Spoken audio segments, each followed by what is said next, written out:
দর্শক, গতকালকেই খাগড়াছড়িতে পাহাড়িদের মধ্যে আমরা দেখেছিলাম এনসিপির ১৯ নেতা সহ ৩ শতাধিক নেতাকর্মী বিএনপিতে যোগ দিয়েছেন। আমরা গতকালকে এই ব্যাপারটা দেখেছিলাম গণমাধ্যমে এবং সেটা নিয়ে একটা ভিডিওতে আলোচনাও করেছিলাম যে এই ধারা এখন একেবারে ছোঁয়াচে রোগের মতো হয়ে যায় কিনা, ভাইরাস আকার ধারণ করে কিনা, সেটা বলতে বলতেই আজকে নতুন করে আরেকটি ঘটনা ঘটেছে। এনসিপি নেতাদের ৩ শতাধিক এনসিপি নেতাদের বিএনপি যাওয়ার ঘটনা খাগড়াছড়িতে যখন ঘটল, এবার শেরপুরে আমরা দেখছি বৈষম্য বিরোধী আন্দোলনের ৩ শতাধিক নেতাকর্মী বিএনপিতে যোগ দিলেন। তার মানে এনসিপি এবং বৈষম্য বিরোধী আন্দোলনের নেতাকর্মীরা সারা দেশে বিএনপির দিকে যে ঝুঁকবে, এর লক্ষণটা এবার একেবারে পরিষ্কার হয়ে যাচ্ছে।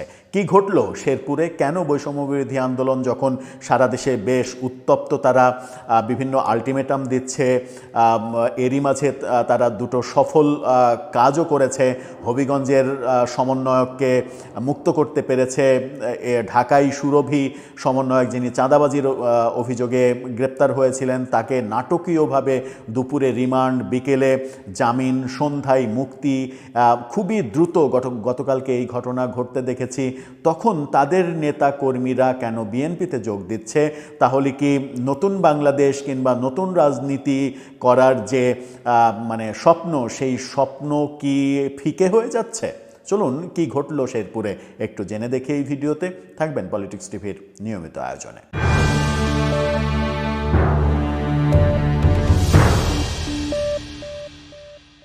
দর্শক, বলছিলাম এবার বৈষম্য বিরোধী আন্দোলনের ৩ শতাধিক নেতাকর্মীর বিএনপিতে যোগদানের দৃশ্য দেখছি। ঘটনাটা ঘটেছে শেরপুরে এবং এই ঘটনাটা নিশ্চিত করছে ডিবিসি বাংলা। তাদের শিরোনামটা দেখে নিন।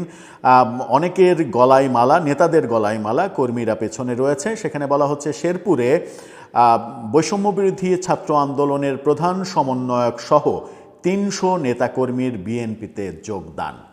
প্রধান সমন্বয়কও রয়েছেন তার মধ্যে। কি বলা হচ্ছে? শেরপুরে বৈষম্য বিরোধী ছাত্র আন্দোলনের জেলা শাখার প্রধান সমন্বয়ক ও মুখপাত্র সহ প্রায় ৩ শতাধিক নেতাকর্মী আনুষ্ঠানিকভাবে বিএনপিতে যোগদান করেছেন। আজকে বিকেলে শেরপুর শহরের রঘুনাথ বাজার এলাকায় অবস্থিত জেলা বিএনপির দলীয় কার্যালয়ে আড়ম্বরপূর্ণ এক অনুষ্ঠানে এই যোগদান কর্মসূচি হয়। এই যোগদান অনুষ্ঠানে প্রধান অতিথি হিসেবে উপস্থিত ছিলেন। নবাগত নেতাকর্মীদের ফুল নিয়ে বরণ করে নেন শেরপুর ১ আসনের বিএনপি মনোনীত প্রার্থী এবং জেলা বিএনপির যুগ্ম আহ্বায়ক ডাক্তার সানসিলা জেব্রিন প্রিয়াঙ্কা। এ সময় তার সাথে উপস্থিত ছিলেন শেরপুর সদর উপজেলা বিএনপির আহ্বায়ক আলহাজ হজরত আলী। তারা দলের পক্ষ থেকে ছাত্র আন্দোলনের নেতাকর্মীদের উষ্ণ অভিনন্দন জানান। বিএনপিতে যোগদানকারী নেতৃবৃন্দের মধ্যে উল্লেখযোগ্য রয়েছেন বৈষম্য বিরোধী ছাত্র আন্দোলনের শেরপুর জেলার প্রধান সমন্বয়ক এবং মুখপাত্র ফারহান ফুয়াদ তুহিন, সিনিয়র সংগঠক আরাফাত রহমান তালুকদার, নাহিদ আহমেদ নিলয়, সিনিয়র যুগ্ম সদস্য সচিব মনিবুল ইসলাম এবং সদর উপজেলা শাখার আহ্বায়ক আশিকুর রহমান আশিক সহ আরও অনেকে। বিএনপিতে যোগদানের কারণ এবং ভবিষ্যৎ লক্ষ্য সম্পর্কে সদ্য যোগদানকারী প্রধান সমন্বয়ক ফারহান ফুয়াদ তুহিন তিনি বলেছেন, ২০২৪ সালের আন্দোলনটি ছিল আমাদের অধিকার আদায়ের সংগ্রাম এবং একটি নতুন বাংলাদেশ বিনির্মাণের স্বপ্ন।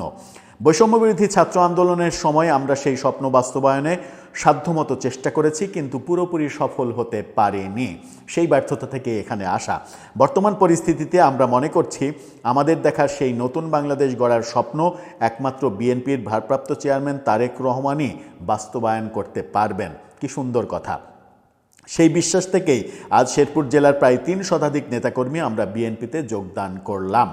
অনুষ্ঠানে জেলা বিএনপির যুগ্ম আহ্বায়ক সানসিলা জেব্রিন প্রিয়াঙ্কা বলেছেন, বৈষম্যবিরোধী ছাত্র আন্দোলনের এই লড়াকু নেতাকর্মীরা বিএনপিকে ভালোবেসে আমাদের দলে যোগ দিয়েছেন। আমরা তাদেরকে স্বাগত জানাই।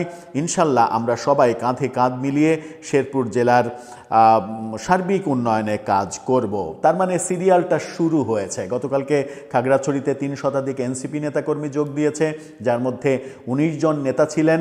এবার শেরপুরের প্রধান সমন্বয়ক সমন্বয়ক সহ বৈষম্যবিরোধী আন্দোলনের 3 শতাধিক নেতাকর্মী বিএনপিতে যোগ দিলেন। এই ভাইরাসটা সারা দেশে এখন ছড়িয়ে পড়বে, এটা নিশ্চিত। গতকালের প্রসঙ্গ নিয়ে আলোচনাতেই আমরা বলেছিলাম।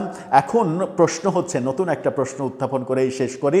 প্রশ্ন হচ্ছে যে এই যে বৈষম্যবিরোধী নেতাদের বিএনপিতে নেওয়া হচ্ছে গণহারে, সেখানে কি একটা প্রশ্ন আসবে যে সারা দেশে গত 16-17 মাসে বৈষম্যবিরোধী আন্দোলনের এই ব্যানারে যত খারাপ দৃশ্য আমরা দেখেছি, যত খারাপ কাজ আমরা দেখেছি, চাঁদাবাজি, মব সহ বিভিন্ন কর্মকাণ্ড, সেই কর্মকাণ্ডগুলোর দায় আবার বিএনপির উপরে চলে আসবে না তো?